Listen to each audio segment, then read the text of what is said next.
Bonjour tout le monde, ici Nancy pour Au-delà des mots. Écoutez, aujourd'hui, comme à chaque fois, j'ai vraiment une invitée spéciale, mais cette invitée-là, c'est quelque chose parce que vous la connaissez. Et puis, j'ai plusieurs questions depuis quelques temps. Restez avec moi si vous voulez en savoir plus.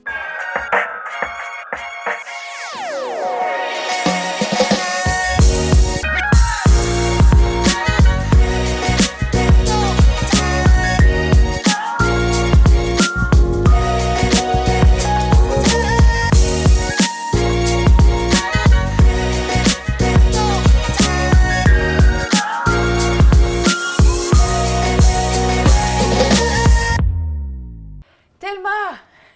Nance! Je suis tellement contente que tu sois là aujourd'hui depuis tout ce temps qu'on avait hâte de te revoir. On s'est donné le mot aujourd'hui, on est dans les mêmes teintes, nos esprits se rencontrent. Nos esprits se rencontrent. Dans le fond, c'est pas compliqué. Hein? Thelma, ça fait près d'un an, pas tout à fait un an, que tu travaillais dans le fond pour Théovox à temps plein. Et puis, j'ai quasiment le regret de t'avoir envoyé en vacances pour l'été. Parce que Thelma, dans le fond, il faut le dire, tu étais avec Théovox au niveau administratif à temps plein avec nous. Tu as fait, pour commencer, à l'écran avec moi, co-animatrice dans C'est bon, où c'est toi, la plupart du temps, qui faisais à manger, ou des invités, et moi, je me régalais. Exactement. Et puis, par la suite, bien, écoute, on a fait les recaps de chaque fin d'année. Où tu étais là, parce que bien entendu, l'année passée, tu étais là quand on est arrivé à la fin de l'année. Et super belle chose qui s'est passée ensemble, c'est que tu as eu l'idée de faire Trois filles le matin. On a travaillé ensemble le logo féminin, mais c'était à la base ton idée. Et je t'ai dit, Thelma, si tu veux le faire, c'est génial, mais tu l'animes. Et puis, on a pu faire, en fait, pendant l'été, avant de partir en vacances. Et oui, on avait préenregistré. On a fait, dans le fond, plusieurs émissions pour le bonheur de plusieurs femmes qui étaient Trois filles le matin, où c'était des sujets de femmes pour les femmes. Quoique, il y avait peut-être des hommes curieux, mais il n'y a jamais rien de mauvais dans tout ça. Et puis là, on est parti en vacances. Hein? Je fais un court résumé pour vous emmener à l'étape de la raison pour laquelle je voulais t'avoir au-delà des mots aujourd'hui. On t'a laissé partir en vacances. Je dis on t'a laissé parce que, comme je disais tantôt, on a quelques regrets. On t'a laissé partir en vacances, et non pas 2 semaines, mais 3 semaines. Il y avait des heures d'accumuler. On s'est dit, ben why not? Tout le monde, on part en vacances 3 semaines cet été. Et tu n'es jamais revenu, sauf aujourd'hui. Oui. Il y a plusieurs personnes qui me disaient, bien, où Thelma? Qu'est-ce qui se passe avec Thelma? Quand est-ce que Thelma va revenir? On priait pour Thelma, on pensait à Thelma, on messengeait Thelma malgré que tu étais au Portugal à 5 heures, dans le fond, de décalage horaire. Et tout ça parce que, en premier lieu, c'était l'endroit de tes vacances avec la famille. Oui, exactement. Je voulais juste prendre le temps avant de commencer de te remercier, Nancy, pour cette belle invitation. Avec plaisir. C'est vraiment gentil à toi. J'aurais jamais pensé que j'aurais passé un au-delà des mots. Non, parce qu'on a décidé ça comme... Oui. Sans donner le pourquoi du comment de ce qui se passe dans ta vie. Exactement. Quand tu nous en as parlé, j'ai dit, bien, écoute, tu ne peux pas partir comme ça, il faut que tu fasses un au-delà des mots.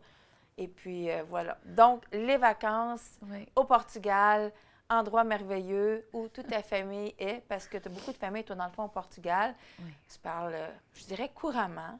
Hein? Oui, très bien portugais. Je suis arrivée au Canada, j'avais 2 ans. Donc, ça fait beaucoup d'années que je suis ici. Et puis, mes parents, avec les années, ont pris l'habitude, si je peux dire, de nous amener en vacances au Portugal. Donc, la dernière fois que tu avais été au Portugal était? C'était en 2018. Ah! Puis après ça, on était supposé d'aller en 2019, ça n'a pas donné. Puis après ça, on voulait aller en 2020, puis après ça, on sait qu'est-ce qui s'est passé. On sait qu'est-ce qui s'est passé, qu'on n'avait plus le droit de sortir. Oui, ça faisait 4 ans que j'y allais pas. Pour moi, c'est beaucoup. Là. Ben oui, non, mais écoute. Pour moi, mais ça passait très vite. Ah ben oui, ça passait j'imagine. Moi, je voyais tes stories, puis j'étais comme, oh, ça a tellement l'air beau.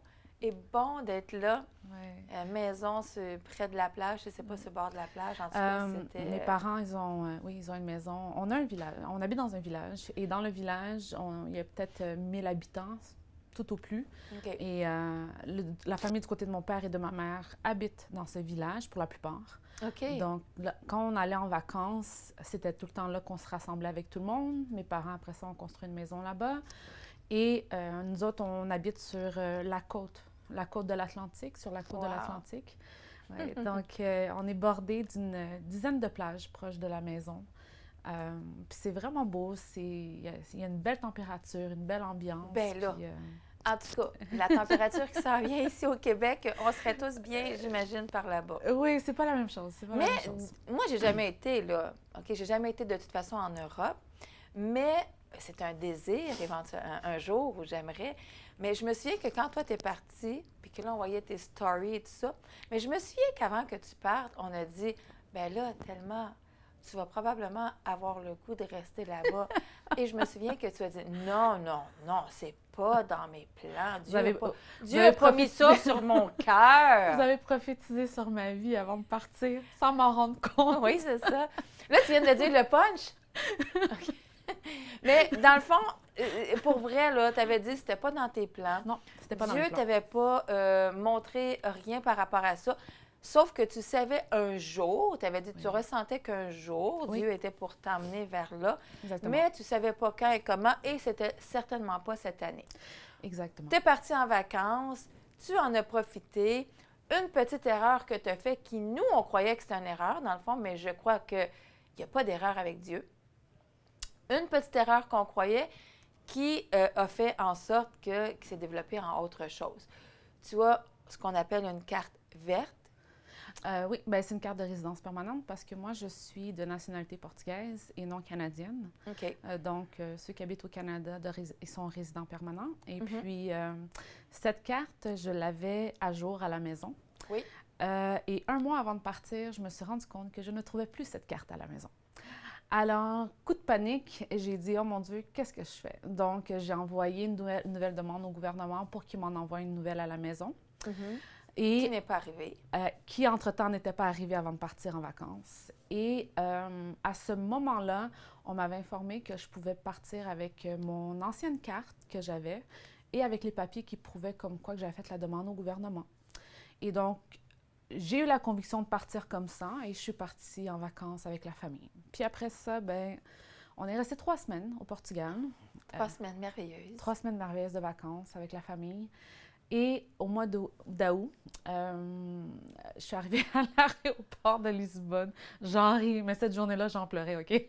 Ah oui, j'imagine. Je suis arrivée à l'aéroport de Lisbonne. Parce que tu étais avec tes parents, mais avec ton garçon aussi. Oui, mais cette journée-là, je partais avec mon fils parce que mon beau-frère et mon père étaient déjà de retour au Canada. OK. Et ma mère et ma soeur et ma nièce partaient une semaine après nous. OK. Donc, cette journée-là, ou plutôt, non, c'est mon beau-frère et mon fils qui partaient avec moi cette journée-là, excusez-moi. Puis, on est arrivé à l'aéroport et j'arrive là-bas. Madame, votre carte de résidence permanente, s'il vous plaît. Bien, j'ai ici les papiers qui prouvent que j'ai fait la demande au gouvernement. Et j'ai ici mon ancienne carte avec moi. Et puis, ils m'ont regardé, bien, je suis désolée, mais vous n'allez pas pouvoir quitter avec... Quelle tristesse! Ah, cette journée-là, j'ai pleuré ma vie. Oui. Mais j'ai pleuré parce que c'était surtout pour mon fils. Ben oui. Parce que là, je devais faire un choix L'école, hein, commençait l'école aussi, oui, exactement. Donc, je devais faire un choix à ce moment-là. Qu'est-ce que j'allais faire avec mon fils? Puis juste le fait de penser que je allais rester là-bas et qu'il allait devoir partir sans que j'aie préparé quoi que ce soit pour son retour, c'est plus ça qui m'a stressée cette journée-là. Donc, en l'espace de... On est à l'aéroport et quand j'ai décidé de le laisser partir avec mon beau-frère, mon fils, on est venu pour rentrer sa valise, dans le fond. Oui. Ça faisait 5 minutes que c'était fermé pour rentrer les valises. Non. Oui. Attends une minute. Donc, l'enregistrement dans l'embarquement, ça faisait 5 minutes que c'était fermé. Donc, quand on est arrivé, il n'y avait plus le droit de faire son enregistrement. Trop tard. Donc là, mon fils a dû rester avec moi. Je n'ai pas pu le renvoyer avec mon beau-frère. Excuse-moi, Thelma, je comprends que tu as pleuré parce que ton fils ne pouvait pas, mais là, j'imagine que c'est Il n'y avait pas de raison de pleurer, là. Non, C'était mais une à autre ce semaine, moment-là, j'ai comme senti un relâchement. un relâchement. J'ai dit, OK, Seigneur, il va rester avec moi, il n'y a pas de problème. Puis moi, tout le long, j'étais comme, je priais en langue dans l'aéroport, puis je priais dans l'esprit, puis j'étais comme, Seigneur, qu'est-ce que je fais? Aide-moi. La fille, elle est perdue, elle ne sait pas quoi faire. Et là, quand j'ai vu que mon fils ne pouvait pas rentrer, j'ai dit, bon, ben parfait, il va rester avec moi. Puis, il restait avec moi. Et une semaine plus tard, c'est moi qui amenais ma mère, ma nièce et ouais. ma soeur à l'aéroport pour qu'elles quittent. Donc, mon fils et moi, on est restés tout seuls au Portugal avec la famille. Mais ça a été une semaine quand même assez stressante parce que là, je devais prendre le temps de réfléchir pour me dire comme, OK, je n'ai pas ma carte, j'attends qu'elle arrive dans notre courrier au Canada. Je ne sais pas dans combien de temps elle arrive parce qu'une carte comme ça prend en moyenne 3 mois à ce qu'on puisse la recevoir à la maison. Mais pendant ce temps, j'avais ma tante qui m'avait informé qui, elle aussi, avait fait une demande de renouvellement de sa carte au mois de février de cette année. Et on était rendu au mois d'août, elle ne l'avait pas encore reçue. Et là, j'ai paniqué. J'ai dit, OK, là, ça se peut que ça prenne beaucoup plus de temps que je le croyais, que je vais devoir rester ici. Donc, on a continué nos vacances, tranquilles. Pour moi, c'était des vacances prolongées à ce moment-là. Je me suis dit, bon, mais tant qu'à faire, on va rester ici. On va profiter. On va en profiter, passer du temps avec la famille, voir un petit peu plus les alentours. Ce que je trouve génial dans tout ça, tu sais, c'est déjà arrivé à d'autres personnes. Mais on s'entend que les autres personnes à qui c'est arrivé, c'est comme, tu es à l'hôtel. Fait que là, tu as des frais d'hôtel, tu as des frais de restaurant. Tu n'as pas nécessairement des gens que tu connais parce que, bon, exemple comme toi, le reste de la famille était parti. Fait que tu es sur place, les autres sont partis, toi, tu es sur place. Oui. Puis là, tu dis, OK, mais là, toi, le village de la famille, la maison, la plage pas loin. Oui. Mais tu sais, y a-tu un moment donné où ce que le rêve des vacances a changé? Parce que, tu sais, on dit tout le temps, au début, c'est comme une lune de miel. Est-ce que la lune de miel s'est prolongée pour toi? Je crois que c'est au moment où j'ai laissé partir mon fils. Tarson a dû quitter fin septembre pour retourner parce que ça faisait quand même un mois qu'il avait manqué d'école à ce moment-là. Puis, et j'avais essayé de le garder le plus longtemps possible avec moi parce que rendu ici, c'est moi qui s'occupais de tout ce qui avait attrait avec mon fils. Donc, l'idée de le retourner au Canada puis que ma famille doit maintenant s'occuper de mon fils et faire tout. Pour moi, cette idée-là, c'était comme difficile Je pense que c'était le fait de dire que tu n'as pas envie de mettre la responsabilité sur quelqu'un d'autre. Exactement. Donc, c'est pour ça que je l'ai gardé avec moi le plus longtemps que je me suis dit qu'il était possible. Puis après ça, il est retourné fin septembre au Canada. Il est revenu au Canada. Puis, c'est à ce moment-là, quand j'étais en route pour retourner à la maison de l'aéroport, puis que j'étais toute seule dans l'auto, et je retournais toute seule à la maison. Je pense que c'est là que ça fait comme, OK, wow, je suis toute seule là. Tout le monde est parti, je suis ici. Oui, j'ai de la famille, mais c'est pas pareil. Mais non. Là, je suis toute seule. Et je pense que c'est là que je suis arrivée à la maison, puis j'ai dû m'asseoir un petit peu, réfléchir, prendre le moment de vivre le moment présent, si je peux dire, là, parce que c'était pas évident. Je me souviens aussi que pendant tout ce temps-là, quand même, tu faisais des choses pour Théo Vox. On avait trouvé un moyen d'essayer d'en faire un peu à distance. Un peu de télétravail. Télétravail, quoique la plupart du temps, dans Théo Vox, on doit être sur place. Exactement. Je dis toujours à la blague à Jean-François, si on pouvait faire du télétravail, ça ferait longtemps, je serais à temps plein à la maison pour faire du télétravail. Mais non, c'est ça. Fait qu'on avait quand même réussi, avec des choses administratives, à te faire des choses à la maison, mais de se rendre compte à un moment donné que ça commence à être plus difficile parce qu'il y a quand même un décalage horaire de 5 heures. Et puis, après 2 mois d'absence sur notre côté, c'est sûr que nous, on s'en était parlé. Oui. Parce que là, on disait, bien écoute, il y a des choses qui s'accumulent, qu'on ne peut pas faire. Mais ça, c'était le côté Théo Vox qu'il fallait commencer à penser à te laisser aller. Oui. Même si notre cœur t'a déchiré. Parce que, bon, on est chrétien, on t'aime tellement et tout ça, mais pour nous, c'est comme, c'est un travail, on ne peut pas permettre. Mais pendant ce 2 mois-là, où nous, on était déchirés à l'idée, est-ce qu'on garde quelques heures encore semaine? Est-ce qu'elle va revenir bientôt? Ou, comme ta tante, ça va prendre 6 mois, on ne peut pas se le permettre. Toi, pendant ces 2 mois-là, Tu sais, parce que bon, je sais que ton garçon était là, ton garçon est parti. Je sais qu'on t'a agacé en disant, coudon, as-tu trouvé quelqu'un là-bas finalement?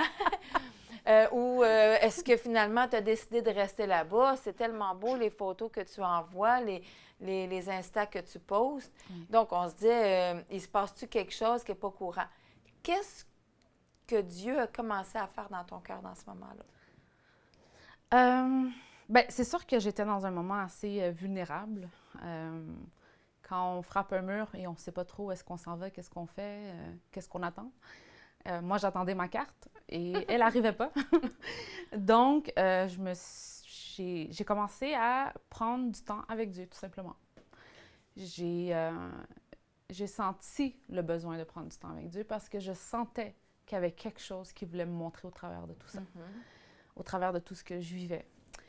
Et donc, j'ai commencé à jeûner, j'ai commencé à prier, passer des journées à lire la parole, à méditer, à poser des questions, à parler avec lui. Puis, j'étais, Seigneur, j'ai besoin de réponses, il faut que tu me guides, faut que...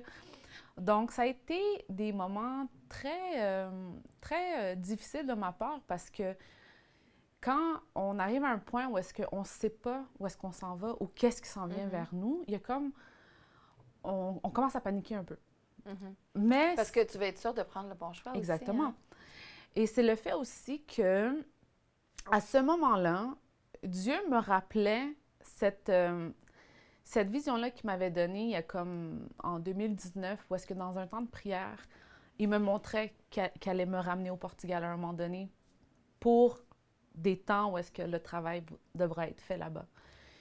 Et à ce moment-là, dans ma vie, en 2019, j'étais comme, oh, je vais retourner au Portugal un jour, bon, ben c'est correct, tu sais. Mais là, après ça, quand j'ai passé ces moments-là avec Dieu ces derniers mois, puis qu'il me remettait ça à l'esprit, c'est là que j'ai commencé à, OK, tu sais, qu'est-ce que tu veux faire? Est-ce que c'est le moment? Est-ce que ce n'est pas le moment? Qu'est-ce que je fais? Où est-ce que je m'en vais?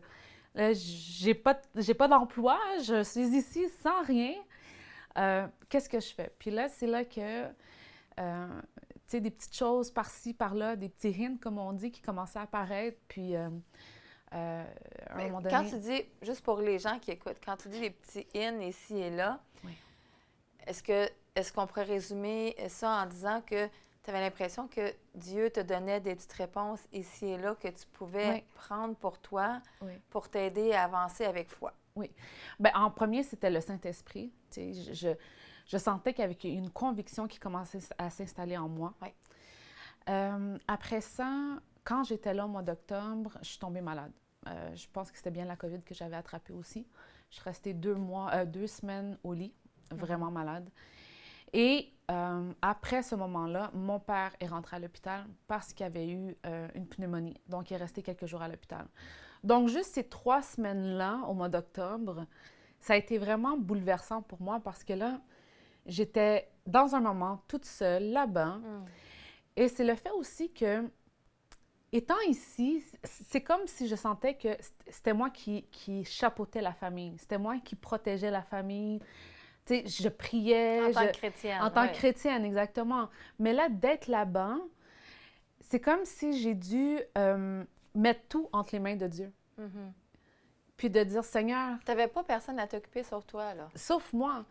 Mais c'est de savoir comme, OK, mon père va pas bien, on est dans une phase, je peux rien y faire, je peux juste m'appuyer sur toi, avoir la foi que tu vas pouvoir prendre soin de ma famille et tout. Donc, ça aussi, pour moi, ça a été un moment très vulnérable. Parce que là, je me suis rendu compte comme, OK, c'est quoi la vraie signification de mettre tout entre les mains de Dieu? J'ai dû mettre mon emploi entre ses mains, mes finances entre ses mains, ma famille entre ses mains, mon avenir entre ses mains. Ça a été un moment où est-ce que j'ai dû vraiment mourir à moi-même. C'était plus qu'est-ce que moi je voulais faire à ce moment-là, c'est Seigneur, qu'est-ce que toi tu veux faire avec moi? Et j'ai besoin de le comprendre. Tu sais, montre-moi. Et là, après ça, fin octobre, je parle avec ma tante qui, elle, est la seule chrétienne du côté de mon père. Parce que du côté de ma mère, je suis la seule qui est sauvée avec mon fils. Donc, du côté de mon père, elle est la seule qui est sauvée avec moi et mon fils. Et donc, elle, ça a été comme vraiment un appui pour moi tout le long que j'étais là. Ça a été... tu sais, Dieu pense à chaque petit détail. Hein. Et il faut au moins une personne. Il te fallait au moins une personne. Une personne. Et puis, elle était là, puis elle me parlait, puis elle priait pour moi, puis on allait à l'église ensemble, à son église à elle qui était là-bas.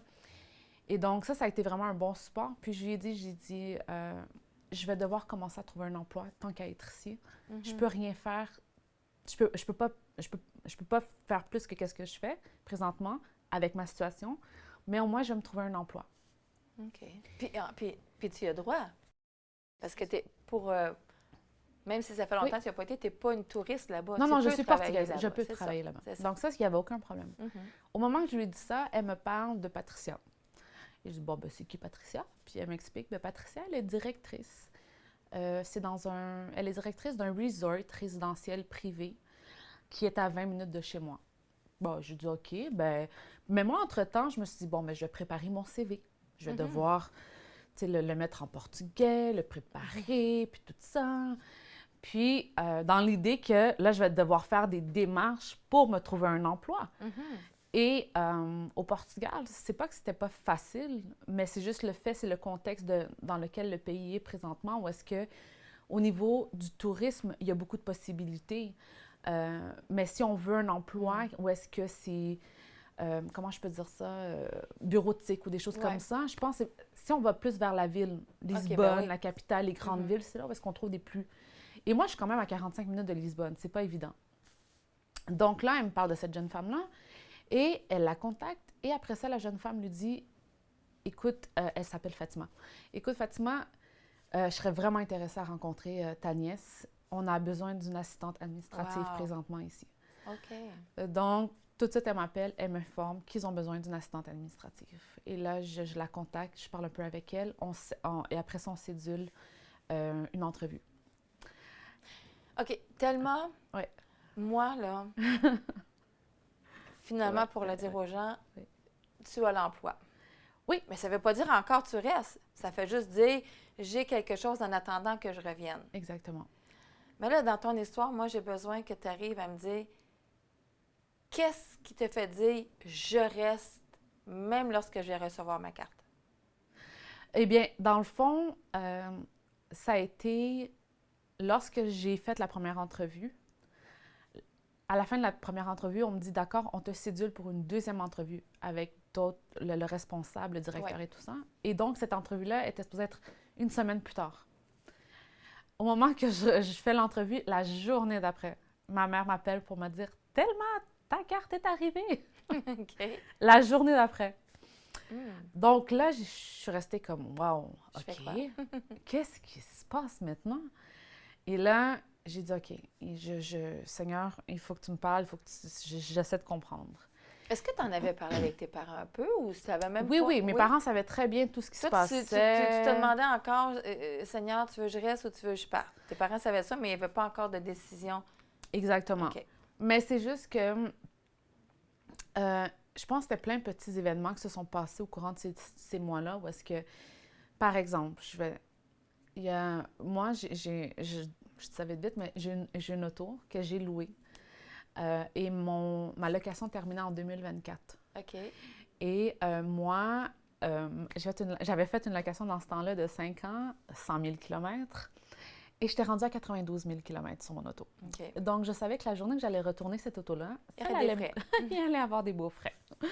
Et donc, déjà là, l'auto, pour moi, mon auto, je savais déjà que si un jour, il fallait que je parte ou que s'il arriverait quelque chose, que mon auto serait un problème pour moi. Oui. Entre-temps, pendant que j'étais au Portugal, j'ai mon cousin qui m'appelle. Il me dit tellement... j'ai su que... il me dit tellement... il me donne l'information qu'il a commencé à travailler là où est-ce que j'ai fait la location de mon auto.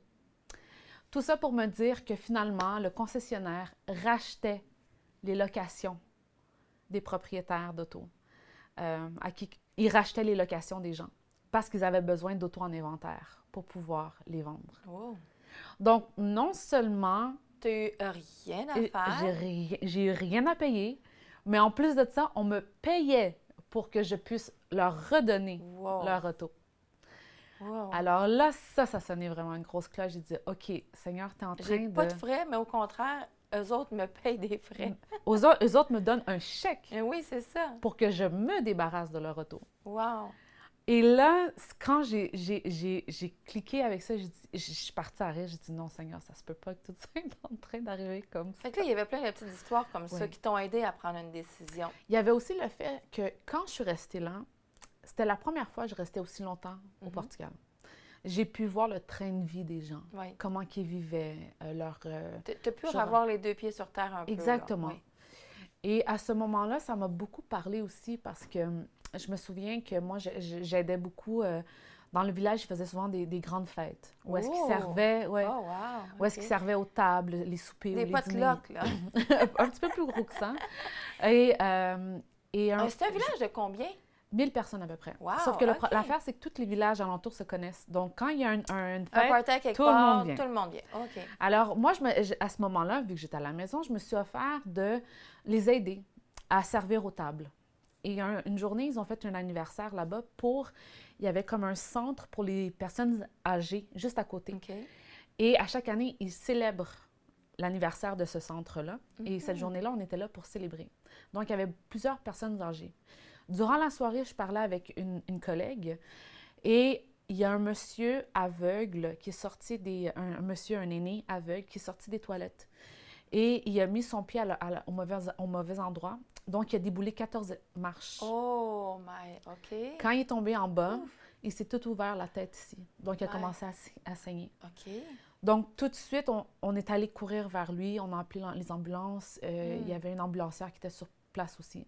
Mais le premier réflexe que j'ai eu, ça a été de me mettre à côté de lui, de mettre mes mains sur lui, puis de commencer à prier pour lui. Donc, pendant 1 heure de temps, il était là par terre, le temps que tout le monde arrive. Puis pendant 1 heure de temps, je priais pour lui. À ce moment-là, quand j'ai vu ce monsieur-là qui avait pratiquement 85 ans, aveugle, par terre, j'ai juste senti la présence de Dieu m'envahir.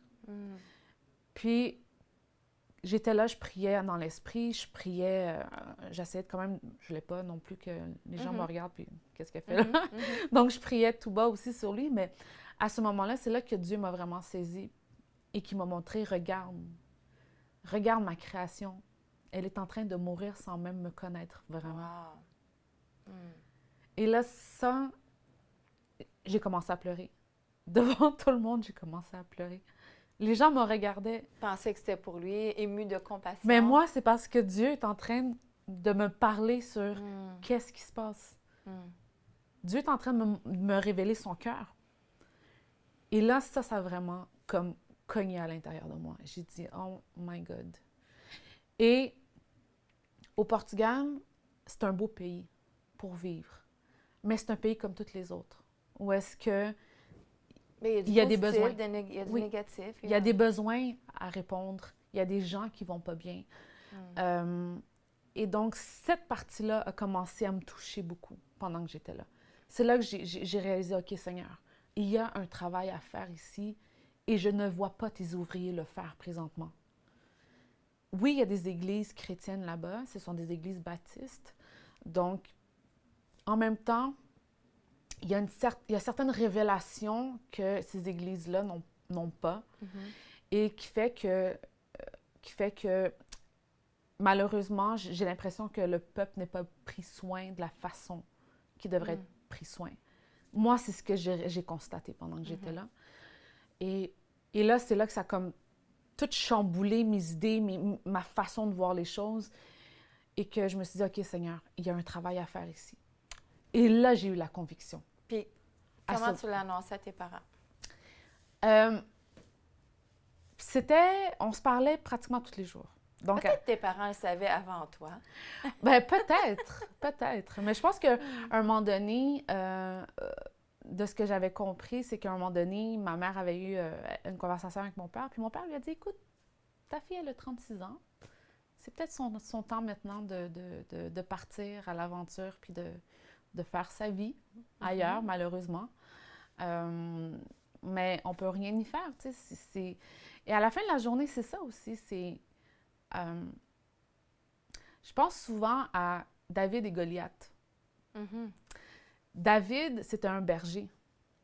Mais pour que David puisse Fasse marcher le vers chemin, la royauté. la royauté, Goliath a dû venir Mhm. et chambouler. Et Mhm.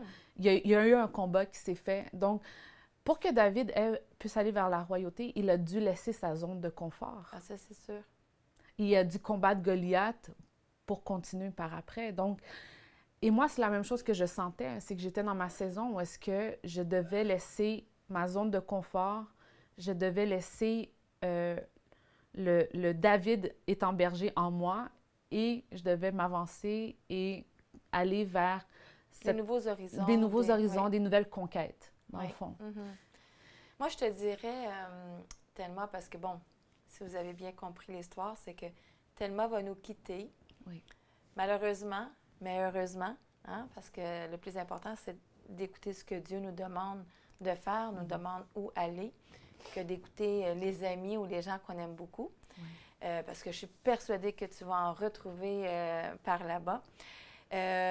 Pour terminer, parce que le temps file, Oui. mais ce qui est super important aujourd'hui aussi, c'est de savoir maintenant, là, en ce moment, là, parce que là, tu es encore chez Théovox, dans le sens que c'est comme pour bientôt, c'est dans quelques jours que tu vas quitter pour t'en aller au Portugal. Tu vas revenir pendant un certain temps, aux 6 mois. Ton garçon, éventuellement, va te suivre aussi. Maman ne laissera pas garçon en arrière. Mais dans les plans que Dieu t'a donnés, je sais qu'il ne nous montre pas nécessairement Dieu ce qui va se passer dans 2 ans. Il nous montre petit peu par petit peu, parce que sinon, on aurait peur. Mais là, dans les plans, prochainement, je sais qu'on en a parlé un peu, mais pour qu'on puisse le dire aux gens, parce que même de loin, dans le fond, tellement tu vas rester collé à nous. Exactement. Mais Comment? ben, dans le fond, ce que Dieu m'a mis à cœur de faire, rendu là-bas, ça serait de commencer à ouvrir des églises maisons. Ouais! Et donc, ça, c'est ce qui est ressorti le plus de toute cette aventure-là. De commencer à faire le travail, son travail là-bas, Oui, parce et que d'établir... le Saint-Esprit, là, il fait partie de toi, là. Oui. Fait qu'il faut qu'il agisse à quelque part. Il faut que tu montres que le Saint-Esprit habite en nous, puis qu'il nous parle, puis que Dieu... Tu sais, on parle tout le temps de la Trinité, hein, pour ceux qui ne savent pas, Trinité, Jésus, Dieu et le Saint-Esprit. Yes. Donc, toi, tu dis, écoute, le Saint-Esprit, on l'emmène sur place, dans les villages. On Et va puis, commencer à faire les églises. à faire des églises, à mettre sur pied des églises maisons. C'est sûr que c'est le début. Donc, les débuts, c'est toujours un petit peu plus... on apprend à gérer beaucoup de choses. Ben oui. Mais... Oui, parce que toi, dans le fond, tout ce que Théovox en ce moment a fait, les hub house, dans le fond, Exactement. tout ce qui sont dans les hub house, ce sont les églises maisons, tout est en français. Toi, tu dois déjà commencer le travail par remettre tout en portugais, En dans le fond. portugais, exactement. Et puis par la suite, ben, tu sais, comme moi, Jean-François me faisait rire, parce que quand on racontait notre témoignage, quand on est parti à Rimouski, où, OK, c'est pas 5 heures de décalage, mais c'était quand même 5 heures de route. OK? On connaissait pas personne. Puis ce que les gens, on leur disait, ben, c'est que quand on a commencé l'église, on l'a commencé à la maison. Fait qu'on était 6. On était moi, Jean-François, moi, tous les 2 ensemble. Donc, on était 6. Et le Saint-Esprit, 7. Donc, c'est peu dire, mais je veux dire, juste en commençant comme ça, en rencontrant des gens, on s'en est parlé, Oui. on va rencontrer des gens, on les emmène à la maison, on prend un café, puis quand on est rendu avec quelques personnes, après ça, on essaie de dire à ces gens-là, est-ce que c'est possible qu'on se rencontre tous ensemble, puis qu'ils se développent une belle amitié? Exactement. Et je pense aussi c'est le fait que c'est là que je réalise comment que Dieu m'a préparé cette dernière année pour qu'est-ce que je vis et qu'est-ce que je m'apprête à vivre. Et c'est là comment qu'on se rend compte comment Dieu est incroyable. La moindre petit détail, il va le penser, il va le calculer comme il faut, il va le préparer pour notre vie, pour l'appel qu'il a pour nous. Et donc, d'avoir vécu cette dernière année et demie avec vous autres, avec toute l'équipe de Théovox, les églises maisons, ben, moi, ça m'a vraiment permis de me préparer et d'être plus confiante, en confiance avec moi-même, de « OK, je suis bien équipée maintenant. On m'a bien préparée, on m'a bien équipée. » sans même savoir qu'est-ce qui s'en venait. Mais non, c'est ça. Et là, maintenant, je repars et j'ai une belle équipe qui va continuer à être là avec moi. Donc, Et qui sait, peut-être que la belle équipe pourra te rendre visite à un moment donné. la porte, elle est ouverte. Et c'est comme je disais à Jean-François, c'est pas un travail d'une seule personne. Quand on s'en va conquérir des nouveaux territoires, c'est un travail d'équipe. Il faut de la prière. Il faut de la prière, il faut beaucoup de consécration, beaucoup de temps avec Dieu et beaucoup d'amour aussi. Parce qu'on s'en va vers un endroit où est-ce que les gens ont des besoins, les gens ont besoin de connaître qui est Jésus. Et à la fin de la journée, c'est l'amour de Jésus qui nous a changés, qui nous a amenés, saisis exactement. Donc, c'est cet même amour-là qu'on se doit maintenant de partager avec les gens. Et donc, à la fin de la journée, je crois que je m'en vais vers une belle aventure, sincèrement. Yes. Oui. Merci tellement. Merci. Vraiment, je suis tellement contente que tu aies pu dire aux gens à la maison et surtout à ceux qui connaissent tellement ce qui s'est passé dernièrement dans ta vie, qui est magnifique, et ce qui s'en vient surtout. Donc, restez en prière avec Thelma. On la garde près de notre cœur. On va continuer à faire des formations aussi en ligne et tout ça. Donc, Thelma va revenir encore parmi nous.